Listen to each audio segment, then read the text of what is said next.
Mr. Sam Tate on the guitar. Thank you. I love that song. We actually, Mark wrote for our company for a few years, and we got to publish that song, and it's always been one of my favorite songs. And George Strait, actually, his producer had it on hold for a while, and anyway, that was a few years ago, and that song is going to get cut again. It's going to be a big hit. So, y'all look for that one. I got to sing y'all this song. I got a new manager, and she's all excited about this album that I've had. Well, I started putting it together a few years ago, and there's a lot of songs on it that I've written in the past 4 or 5 years. And this song right here, she decided she wanted to put out in the UK, and she just said, "Man, that song was a hit, and it needs to be out there." So it's the quirkiest song I've ever written out of frustration. On our back deck at Savannah. Yeah. I wrote it on the deck of this office I had that Mark wrote there. And they were giving me shit about it. I wasn't writing commercial enough songs. So I went out on the deck and I decided I was going to write me a song, and I didn't care if anybody ever recorded it or not.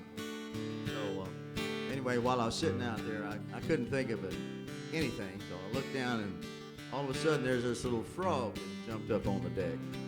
And I said, "Well, damn, it's a frog." He said, "Yeah, I'm a frog, so big deal."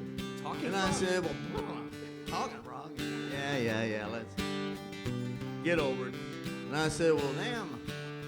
He said, "Yeah, I'm out here writing a song." I said, "Yeah, I'm trying to write a song. I don't really have an idea." And he said, "I've helped a lot of writers on Music Row write songs, and I've never gotten any credit." And I said, "Well, I'll give you some credit, Frog, if you got a good idea."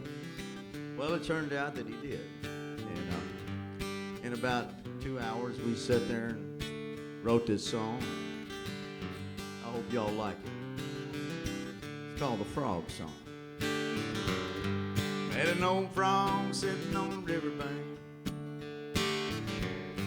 croaking out a song that sounded cool. He caught a fly, then he caught mine. He said his name was Frank. He said, "Man, you sure look blue." I said, "I just came here to think a while,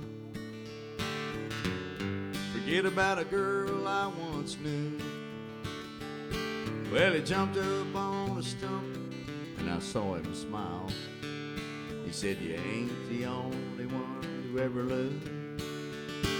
'Cause I used to be the prince, I used to be the king of my own little path on a quiet mountain stream, till a young man came and kissed me in a twisted tale gone wrong. Yeah, I used to be a prince, now I'm just a frog." You know the kind, green, slimy sucker. Sit a manor in a bar called the Waterhole. I get it. Sally Mander was her name. She was dancing with some horny toad.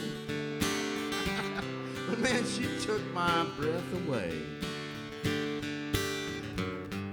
And she swam home with me that night.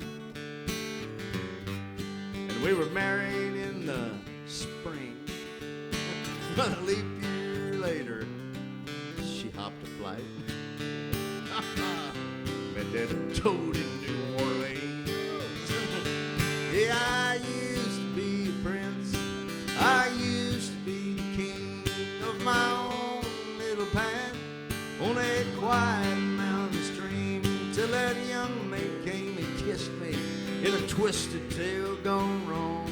Yeah, I used to be a prince, now I'm just a frog sitting on a log singing a song for me and you. We both loved and we both lost, but through it all, one thing is true: there's more fish in the sea, and and more frogs in the stream.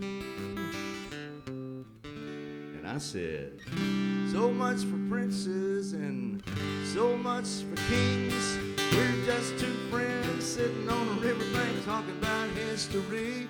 I don't know about you, but as far as me, I'm kind of glad she's gone. 'Cause if I had to be her prince,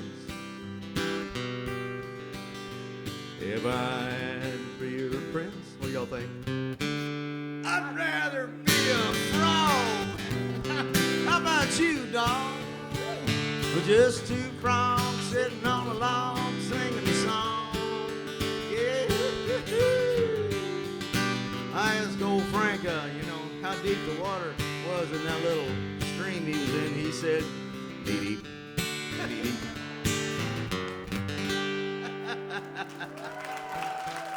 That's number one in 3 weeks in a row in the UK. So, Woo! No, that's a whole.